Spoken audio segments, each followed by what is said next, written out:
Alors, je vous propose d'accueillir Benjamin Mouton. Il a été l'architecte en chef de Notre-Dame pendant 13 années, entre 2000 et 2013. Bonsoir, monsieur Mouton, soyez le bienvenu. Pas mal de questions à vous poser. Et la première, peut-être, est-ce que ce soir, on a la certitude que Notre-Dame, que l'édifice est sain sur ses bases? C'est-à-dire que ce qui a été préservé tiendra le coup? Non. Non, on n'est pas sûr. On n'est pas sûr parce que le feu est éteint. Mais il y a une jonchée de bois calciné et trempé sur les voûtes. Et avant d'arriver sur les voûtes, ils ont fait un choc mécanique sur les voûtes qui les a ébranlées. Je regardais la photo, la voûte de la croisée était connue pour être la plus fragile. On va la revoir. Et puis les bois calcinés sont sur la pierre, calcinent la pierre, et à 900 degrés, la pierre se transforme en chaux. C'est-à-dire elle perd ses capacités mécaniques. Or, c'est les parties supérieures des voûtes qui sont fondamentales pour la structure des voûtes. Et puis après, il y a les pompiers qui sont arrivés, qui ont mouillé tout ça. Et puis maintenant, il y a la charpente qui fait une surcharge sur les voûtes. Donc, je pense qu'on pourra être plus précis sur l'état de la cathédrale lorsqu'on aura mis un parapluie, lorsqu'on aura déposé lentement pour ne pas faire de réaction et qu'on verra l'état des voûtes. Je pense qu'avant, on ne le saura pas vraiment. Est-ce que vous avez été surpris que le feu ait... Non pas qu'il y ait eu un feu, mais qu'il se soit propagé, qu'il ait pris cette ampleur aussi rapidement? Tout à fait. Incompréhensible. Incompréhensible. Je suis stupéfait. C'est du très vieux chêne. Et on dirait qu'il a brûlé comme des allumettes, comme si c'était une autre essence très, j'allais dire, volatile ou combustible. Je ne comprends pas. Vraiment, je ne comprends pas du tout.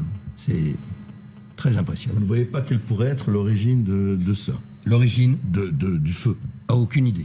Enfin, l'origine elle-même, on est dans la certitude. La piste de l'accident est privilégiée, mais la propagation, vous dites, c'est étonnant. La propagation, elle est extrêmement curieuse. Alors évidemment, c'est parti de la croisée, puis ça s'est propagé ensuite sur le chœur, la nef, le transept. Parce qu'on entend beaucoup de commentaires qui disent, c'est ce qu'on appelle la forêt, cette zone très, très grande, très importante, très volumineuse de charpente, que cette charpente pourrait brûler finalement presque comme du petit bois. Vous vous inscrivez en faux. Vous dites ce type de bois ne brûle pas comme ça. Bah non. Vous savez, du chêne qui a 800 ans, c'est très dur. Essayer d'en faire brûler, enfin moi j'ai jamais essayé. Mais du vieux chêne, c'est pas évident du tout. Il faut mettre beaucoup de petits bois pour y arriver. Là je sais pas s'il y en avait. Non, j'arrête de plaisanter. Je crois que non, moi ça me stupéfie beaucoup. Et où vous mène cette réflexion? À quelle hypothèse elle vous amène?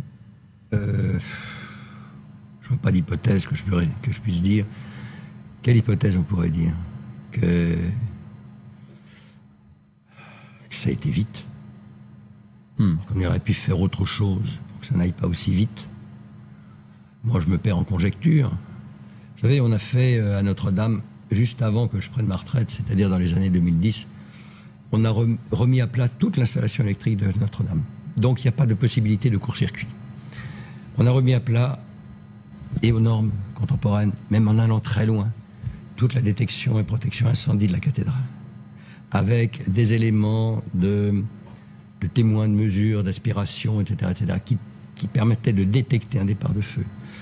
Vous avez en bas de la cathédrale 2 hommes en permanence qui sont là jour et nuit et qui sont là pour aller voir dès qu'il y a une alerte et appeler les pompiers dès que le doute est levé. Ils sont là en permanence? En permanence, oui. Pourrait-il avoir votre défaillance de mécanisme d'alerte? Impossible? Tout est possible. Tout est possible. Moi, je vois mal parce que, bon, ça a été un travail colossal.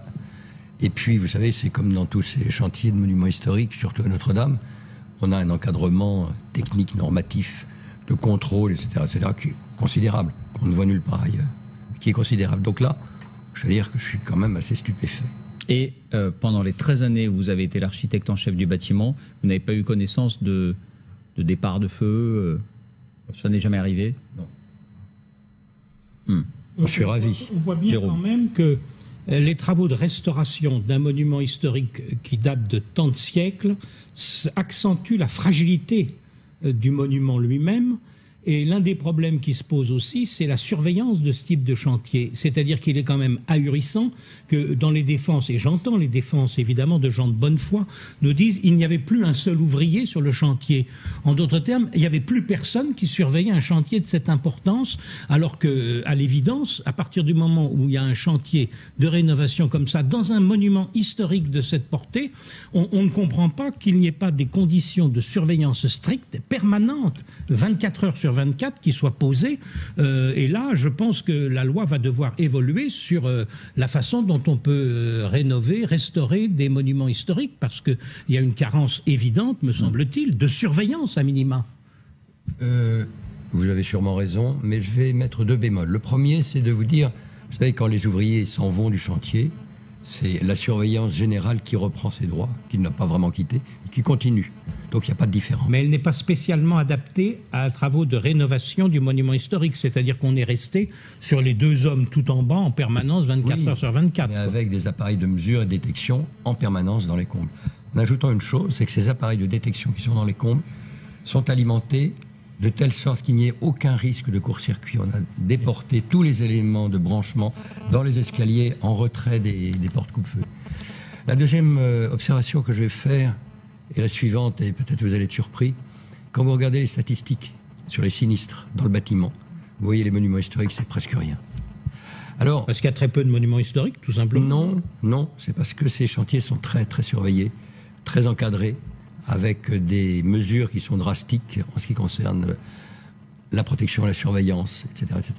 Donc là, moi, je pense que je vous donne la parole, Franck, Franck, qui affaiblit un édifice, moi, j'y crois pas. Monsieur Mouton, ce que vous nous décrivez mène tout droit à l'hypothèse de quelqu'un qui aurait cherché à ce que l'incendie se développe. Je garderais bien de faire la moindre hypothèse. C'est très délicat et dans l'état évidemment des choses, je crois qu'on peut rien dire. On verra plus en détail tout à l'heure ce qu'il en est du sentiment de la justice et de l'ouverture de cette enquête. Pour l'instant, cette hypothèse n'est absolument pas privilégiée. Alors, dans l'ordre, Franck et puis Juliette. Pardon, juste un mot. L'hypothèse des 2 départs de feu, elle tient ou elle tient pas? Vous l'avez entendu? J'ai entendu parler par mon confrère Philippe Villeneuve, qui est l'architecte en chef des monuments historiques, qui m'a donné son accord pour que je participe ici ce soir. Il m'a dit avoir connu un seul départ de feu, dans la noue, c'est-à-dire la partie de toiture qui rencontre le transept. Il me dit uniquement ça.